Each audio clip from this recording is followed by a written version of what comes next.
Hey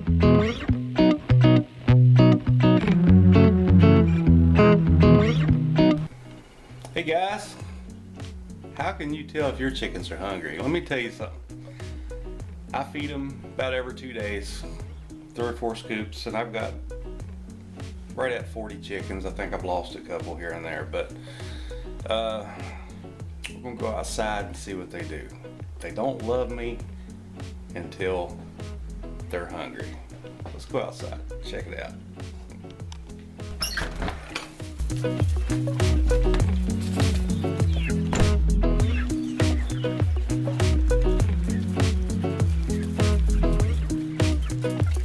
What, y'all hungry? Huh?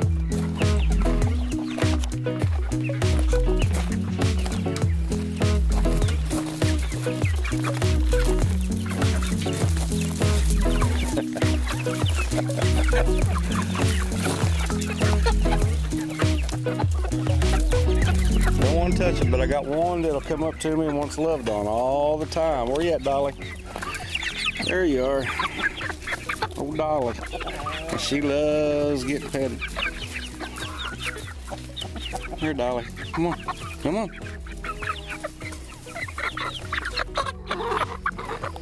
Don't be mad. See? Oh, hold on. Sorry, guys.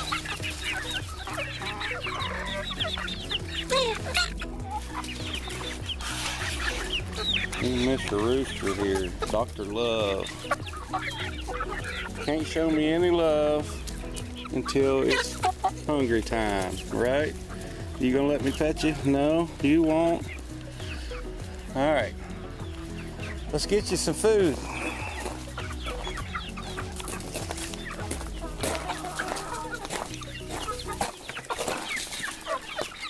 Wow, you guys are not that hungry. You eat a lot every day. Let me in, let me in. Oh, I forgot this is here.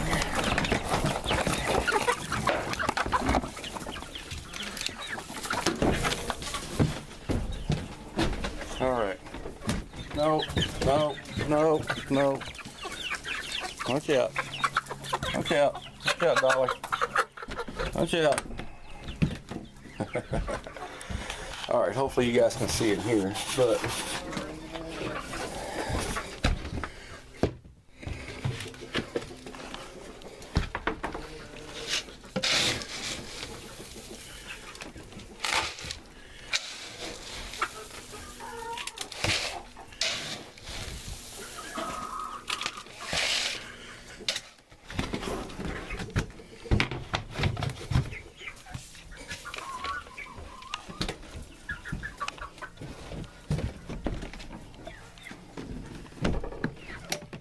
y'all thought I was going on the other side, didn't you? Huh? All right, come on.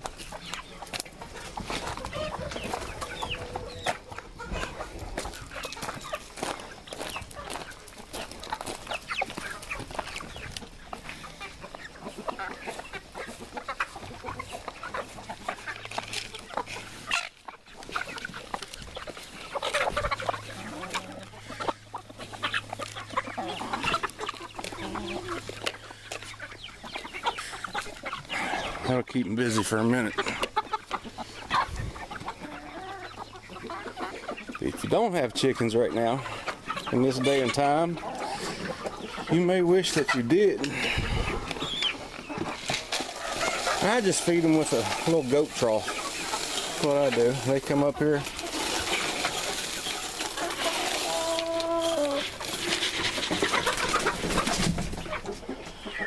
There you go.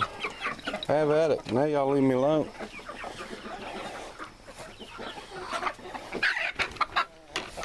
Get her. Get her.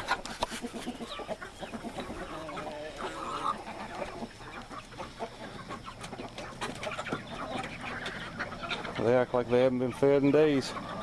They probably ran out yesterday. And I didn't come out here to feed them. I only feed them.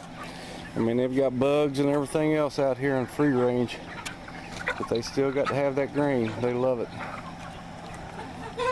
Oh, might as well look at the garden and stuff while we're out here. Now these are some watermelons that are that I put out. I need to thin some of them out because I've got doubles on each one, and everything came up just about. A couple early girls that I planted late, if that makes sense. My sweet corn and potatoes. My potatoes are doing pretty good. It's my first year ever growing potatoes, actually. And we got a lot of good sweet corn coming up. These shorter rows over here, I had to replant a lot of these because I tore them down when I come in with the cultivator, and I accidentally took out a row and part of another one. But these other three, they're doing pretty good. Good 5 rows of sweet corn plus a little something here to make it nice. Well, let's take a look at everything in the garden and how they're doing. My green beans, these are my stringless green beans. They're starting to go up the pole. And these are my bush beans. I planted them a little later. These are also bush beans. These are bush beans also. They're looking pretty good. Got a yellow one down here at the bottom, but they're actually not doing too bad. Bush beans, and then I planted another row of bush beans. Same thing over here. That way they can grow up this trellis, and I can walk in there and just pick beans all day long. As you can see, I did it over and over, and I probably ought to move it from year to year so we don't have disease in our beans. So this is probably the last year I put it here, and we'll see how that works. I mean, they may or may not disease up. But these are my beefsteaks. They were turning yellow for a little bit, and I started giving a nitrogen wash, a bath I should say. And man, I gave them a big dose of nitrogen the first week. Then I waited about 5 days and I gave them another dose of nitrogen, and they come out of it pretty good and they're growing. As you can see, I do the weave style around, then I'll weave it here, tie it around there. And this is how I tie up my tomatoes. So that's going to hold my tomatoes up. The farther higher they go, the more string I'll have across through here. I believe it to be a pretty good way. So I've been picking some flowers off of these tomatoes because I'm thinking they're just a little small to be flowering yet, and I don't want tomatoes quite yet on these small plants. So we're going to try to put a stop to that and give it another month. We got some broccoli coming up now. For the most part, it's doing good. I put some Simple Green, or 7 Dust on it, Simple Green. Put some 7 Dust on it, and they're starting to look a lot better. No bug biting, no holes like it was down here. So, not bad. And then I got some zucchini growing the other one. My strawberries, though, good golly, we have had an amazing amount of strawberries, and I ate some out of here yesterday. Let's see what we got over here. Look at that, look at that, look at that. It's pretty. Oh my, look at that. Look at that. Just a pretty strawberry now. Wife's already made some strawberry preserves, and I'm getting ready to tackle this one because they're very sweet.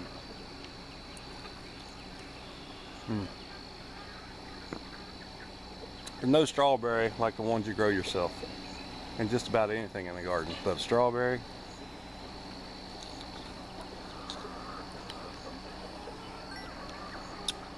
you can't beat them.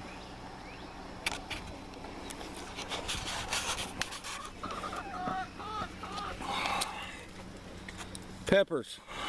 This is a yellow pepper. It's got a little something on here. I'm letting it go to ripen up anyway. but I've never grown the yellow or red peppers before. I want to see how well they do in this climate in Kentucky. So I'm thinking they should do decent.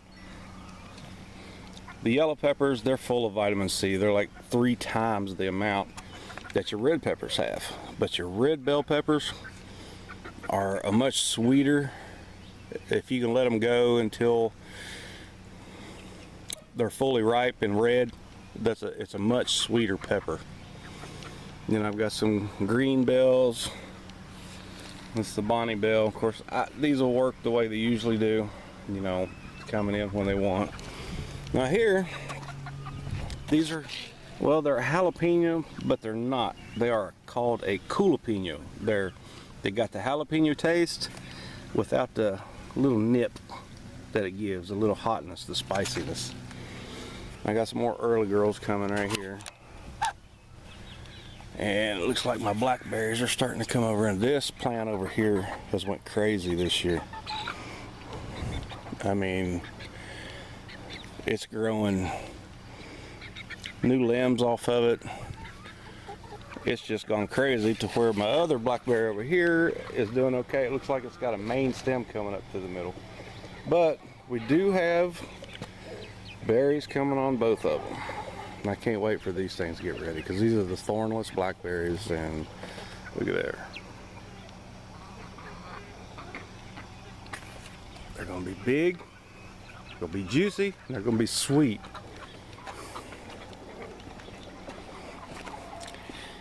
And these are my onions. Now I don't know out of this if I'll get 20 pounds of onions or not, like John at Will It Grow. I think he was challenging people for 20 pound of onion this year.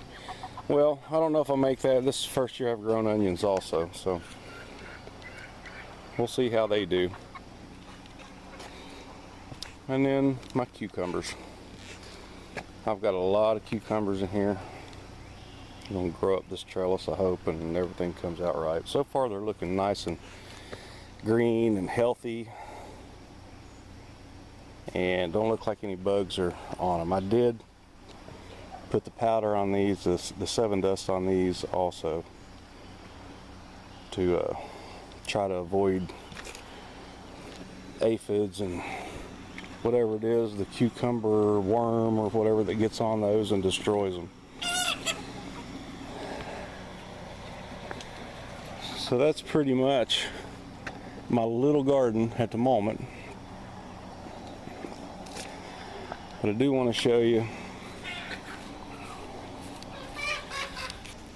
around here. Now I might be a little bit premature on it, but this is my grape that I didn't think was going to make it. It's Concord grape. And it's actually starting to take off pretty good this year. So I put up this pole and some tight line wire in it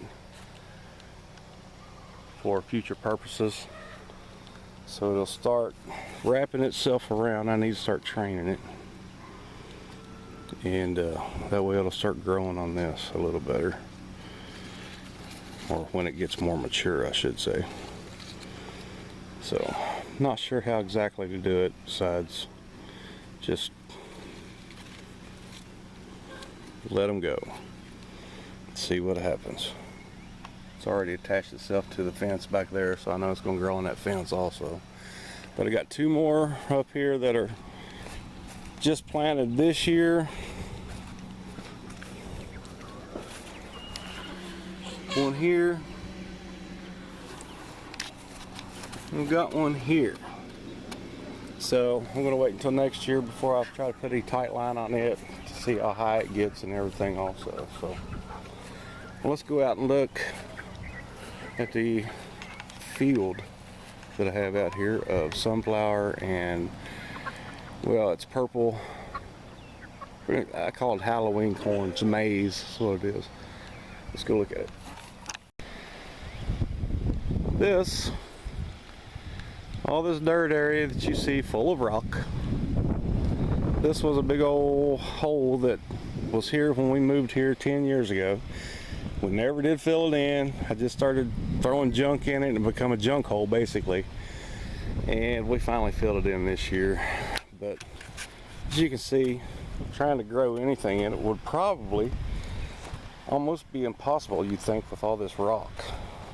Well, there's a sunflower right there and there. And all these clusters right here are sunflower. Now, I didn't know how they would work,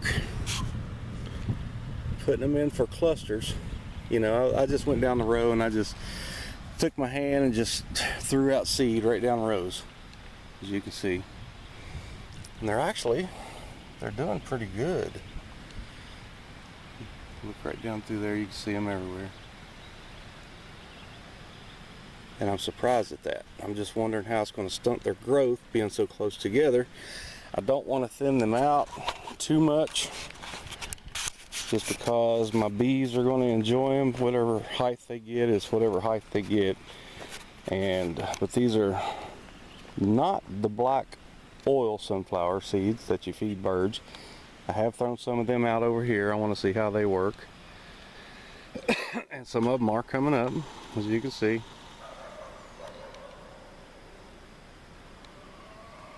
And we'll see how big they get, because one year they got big, 1 year, 2 years they didn't. So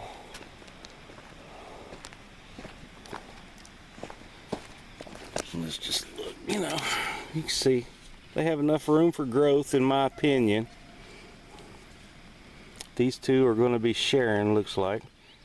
I don't care how big they get, just as long as they make a head and they have pollen and nectar for the bees, it's okay with me.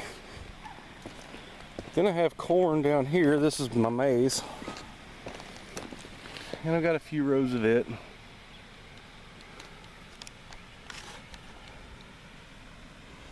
This stuff will get about 16 feet tall, and the cob itself will be about 10-12 inches. So, and I'll just save the cob and I'll feed these two little boogers down here. Let's go look at them. Well, I don't call them, I just grin them.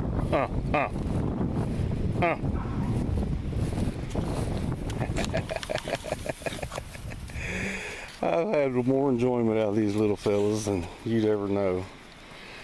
These are a Landrace Yorkshire mix. You can tell by their long little bodies. They're not very old. They're maybe about 13 weeks, somewhere around there.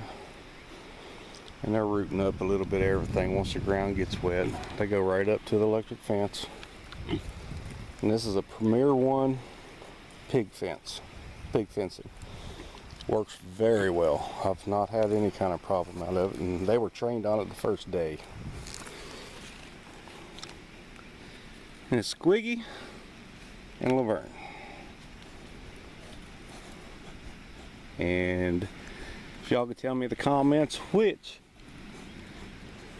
TV show that came off of, I'm sure everybody knows that's at least my age.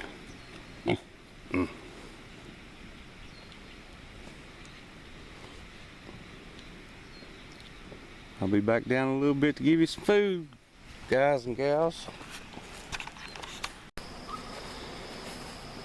And then my apiary, I need to clean it up a little bit. Probably should have cleaned it up before I showed you guys.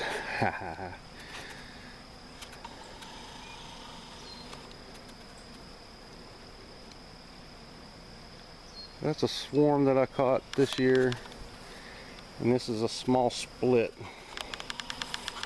It come from, excuse me, this hive.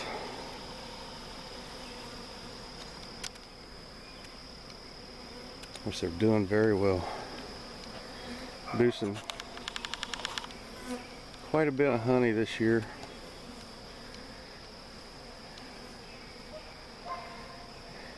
In 5 of my hives. And we've got 2 more right here, and a small hive right here that decided they wanted to move in. Now I don't know about this one. Let's take a look.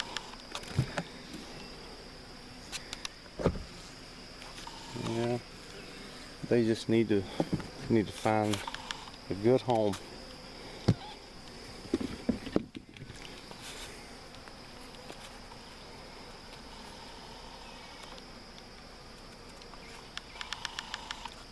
Had to strap that one down. It's got a little squiggly.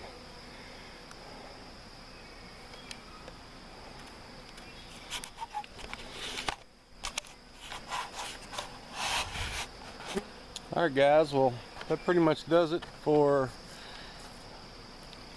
what's going on around here. But as you can see, the chickens, they get hungry. They make me go outside and feed them, because if you don't, you can hear them. They just go crazy. And it's the only time they really want to be around me is when they're hungry, except for Dolly. Dolly wants to be loved on all the time. In fact, she gets jealous if I try to touch the other ones, so it's funny. I never knew that about chickens, but it's a lot of fun so far. And glad you're watching my hobby farm and what's going on here, and we'll keep you updated further. Guys, have a great day. If there's any content that you guys want to see that's on my farm, more of, just let me know and we'll get on it. Thanks guys. Later.